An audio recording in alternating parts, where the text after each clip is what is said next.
This Guy's Garage. Like and subscribe. On April 19th of this year, we had 155,000 public servants that went on strike. And of course, this deeply impacted services all across Canada, everything from passport delivery, and I think most significantly were tax returns. People were very concerned about filing their taxes, and many concerned about when they would be processed and when they would get their returns back, from their tax filings. So your negotiations started in June of 2021.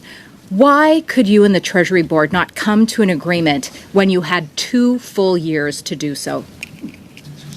Merci beaucoup pour votre... Thank you so much for your question. I'd also like to thank all Canadians for being so patient.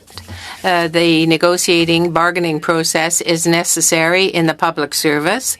We began our bargaining with the public service, with the Public Service Alliance, and it can take from 16 to 2 months to 2 years to get to an agreement. So I can assure you that we worked very hard indeed to reach an agreement. To know that when we first did our first monetary offer last May of 2022, the PSAC chose to leave the table as they no longer wanted to negotiate, and we encouraged them to come back to the table, and that's when it happened, where last April we found a way to do mediation, and as you know, we continued to put all of our efforts at the table, knowing that PSCC had decided to do a strike. We respect the strike decision that they had met.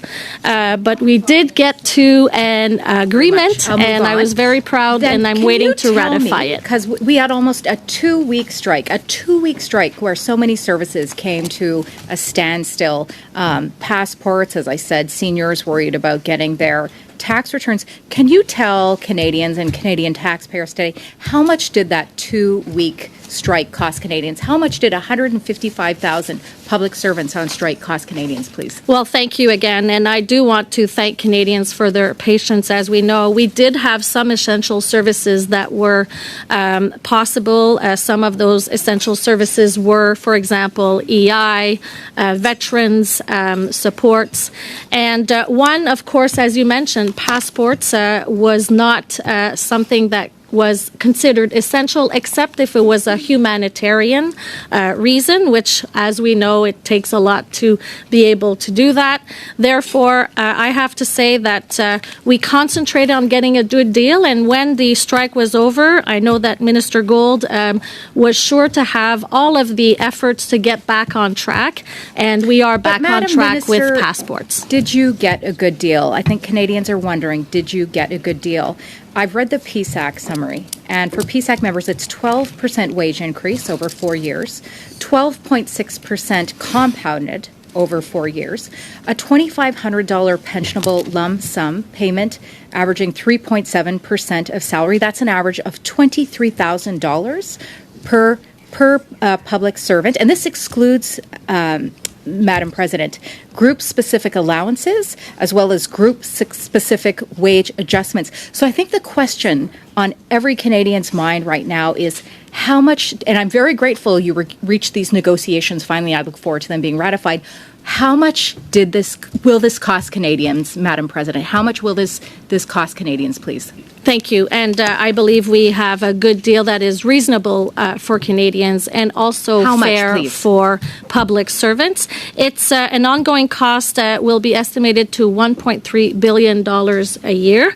And we have now 10 tentative agreements. As you know, there's 28 altogether with the core public service. So now that we have 10 tentative agreements, which cover over 60% of employees, it's an additional additional cost of $1.8 billion a year, which represents the current negotiation offered on the $1.3 table. billion at a time where Canada is in an inflationary crisis, a cost of living crisis. I mean, that's quite a price tag, Madam President.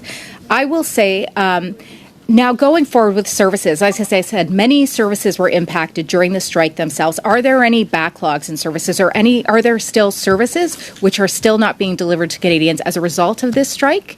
And my final question that I'll put to you, that I hope you will have time to answer, is: Will these services be delivered?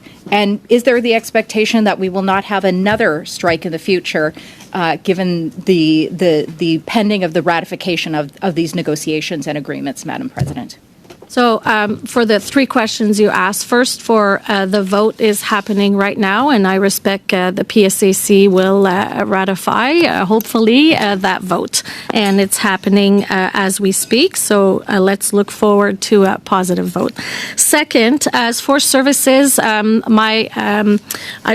believe everything's back on track from the strike issue.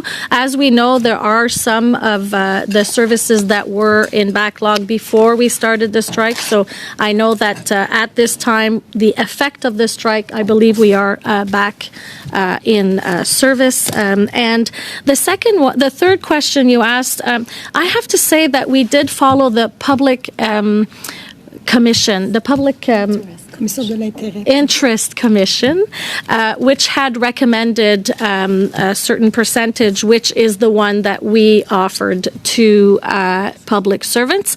And I strongly believe that we also have to recognize that... I'm sorry, Minister, that is...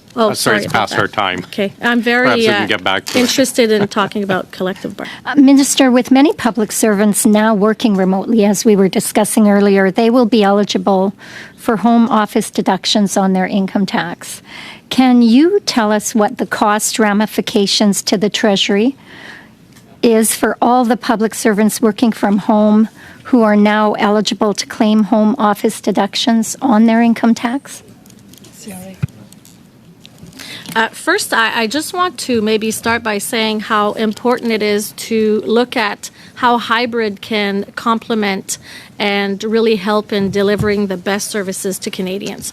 Therefore, that's what we've been concentrating on, making sure that we focus on that objective of Canadians receiving the best services, and we will continue to transform the hybrid format. For your question, it's a CRA question. Therefore, what I would maybe offer is a possibility to go to CRA to make sure that I give you the right answer on that question that you just asked me. Thank you. So are you offering to provide that back to us at a later date? I will send you the answer to your question through CRA. So then I'll just follow up with something else, because I think you did refer to this in one of your answers to my questions, or maybe to someone else's. During the pandemic, many public servants moved away from major cities to areas where housing was more affordable while they were working virtually for the unforeseeable future.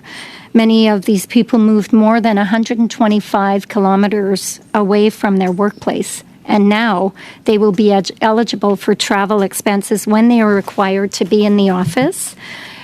Do you know what the projected costs of the interim standard on occasional travel to a designated work site will be?